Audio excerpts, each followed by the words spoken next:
नमस्कार, मैं रवीश कुमार।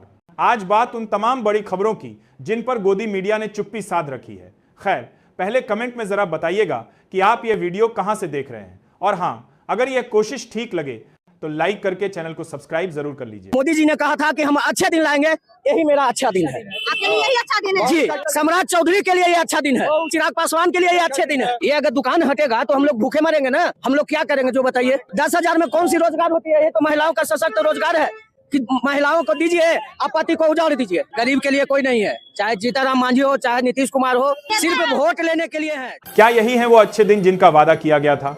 बिहार की सड़कों पर बिखरा यह मलबा किसी अवैध निर्माण का नहीं बल्कि गरीब के भरोसे का है। सरकार का गणित देखिए, एक हाथ से महिलाओं को 10,000 का रोजगार लोन थमाया जा रहा है। अब आप रखेंगे हमको अपने घर में, आप हमको जवाब दीजिए, आप रखेंगे हमको अपने घर में, बोलिए ना।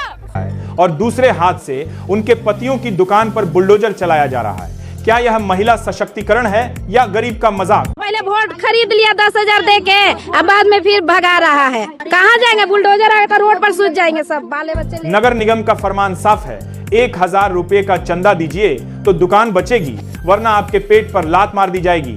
क्या यह प्रशासन है या वर्दी में वसूली गिरोह? चौहरमल नगर की यह दलित बस्ती चीख चीख कर पूछ रही है, चिराग पासवान जी आप कहां हैं?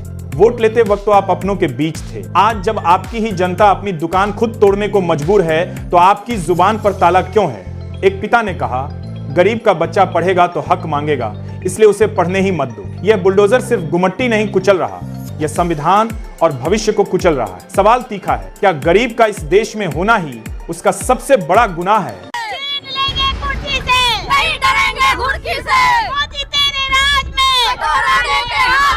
फूल नहीं चिंगारी है, हम भारत की नारी है। फूल नहीं चिंगारी है, हम भारत की नारी है। मोदी जी के राज में 2200 रुपए। और आप लोग कितना मांग कर रहे हैं सरकार? 20,000। 2200 रुपए में भी 200 रुपए हर महीने हमारे से रिश्वत ली जा रही है। लखनऊ की सड़कों पर एक नारा गूंज रहा है, एक कटोरी 2 समोसा, योगी तेरा क्या भरोसा। यह सिर्फ तुकबंदी नहीं बल्कि उत्तर प्रदेश के सुशासन के मुंह पर एक करारा तमाचा है। जरा सोचिए, 2,000 रुपए महीना, क्या यह वेतन है या सरकार की तरफ से दी गई भीख? जो आशा वर्कर स्वास्थ्य विभाग की रीढ़ हैं, जिनसे सरकार चुनाव से लेकर जनगणना तक 24 घंटे काम लेती है, उन्हें बदले में क्या मिलता है? पुलिस की लाठियां और बैरिकेड्स। सरकार कहती है हम राम राज्य लाए हैं, लेकिन ये महिलाएं चीख कर कह रही हैं 2,000 में दम नहीं, 20,000 से कम नहीं। लखनऊ की सड़कों पर पुलिस का पहरा बता रहा है कि सरकार डरी हुई है। ये प्रदर्शनकारी साफ कह रहे हैं, नहीं डरेंगे घुड़की से, खींच लेंगे कुर्सी से। सत्ता के नशे में चूर हुक्मरानों को यह समझना होगा कि जब पेट की आग सड़क पर उतरती है तो बड़े बड़े सिंहासन राख हो जाते हैं। उनकी एक नियमितकरण की मांग है, हमें एक नियमितकरण किया जाए। 21,000 कम से कम 21,000 वेतन दिया जाए और हमारी सेवा समाप्त तो कम से कम 10 लाख रुपए में दिया, क्योंकि आज 24 घंटे सेवाएं देती है, पर उसका इतनी महंगाई है, 6,000 रुपए में कुछ नहीं होता। उस पर बजट के नाम पे पैसे काट लिया जाता है, कभी पैसा होता है कभी नहीं होता है। इतना सवाल यह है, क्या लखनऊ की गद्दी इन नारों की गूंज बर्दाश्त कर पाएगी? कि किसी भी तरीके से 2020 वाली परिस्थिति पुनः बन जाए, एनडीए से चिराग पासवान अलग हो जाए ताकि उनकी राह आसान हो जाए। चिराग पासवान जी के पास एक बात तो तय है कि कोई आइडियोलॉजी है ही।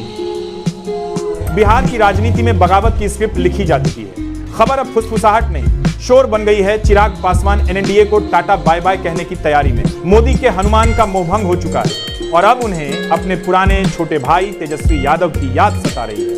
वजह सिर्फ एक है, परिवारवाद की भूख। चिराग का बिहार फर्स्ट का नारा अब माताजी फर्स्ट में बदल गया है। जीजा सांसद, भांजा विधायक और अब मां को राज्यसभा भेजने की जिद। इसे पार्टी कहते हैं या पासवान प्राइवेट लिमिटेड? बीजेपी के पास चिराग की मां रीना पासवान के लिए वोट नहीं है और चिराग को ना सुनने की आदत नहीं, इसलिए जिस जंगल राज को कोसकर सत्ता में आए, आज उसी लालटेन के साथ डीलिंग चल रही है। सवाल यह है, अगर चिराग और तेजस्वी मिल गए तो नीतीश कुमार की कुर्सी का क्या होगा? जनता सब देख रही है, यहाँ विचारधारा और गठबंधन सब मुखौटा है। असली सच सिर्फ एक राज्यसभा की सीट। तस्वीरों के पीछे खौफनाक सच भी। राहुल गांधी कह रहे हैं हिंदुस्तान की नींव पर हमला हो रहा है। नीतीश कुमार को डर है कि जो सत्ता में है वो आजादी का इतिहास मिटा देंगे। सोचिए, नौबत यहां तक आ गई है कि अब लड़ाई विकास या महंगाई की नहीं बल्कि देश के इतिहास और संविधान को बचाने की हो गई। यह गठबंधन सिर्फ नेताओं का जमावड़ा नहीं बल्कि उस तानाशाही के खिलाफ एक ललकार है जो संस्थाओं को निगल रही है। सवाल सीधा है, पटना से उठी यह चिंगारी क्या 2029 तक मशाल बन पाएगी, या फिर हम सिर्फ ये देखेंगे कि कैसे एक नया इतिहास थोपकर पुराने भारत की आत्मा को कुचल दिया गया।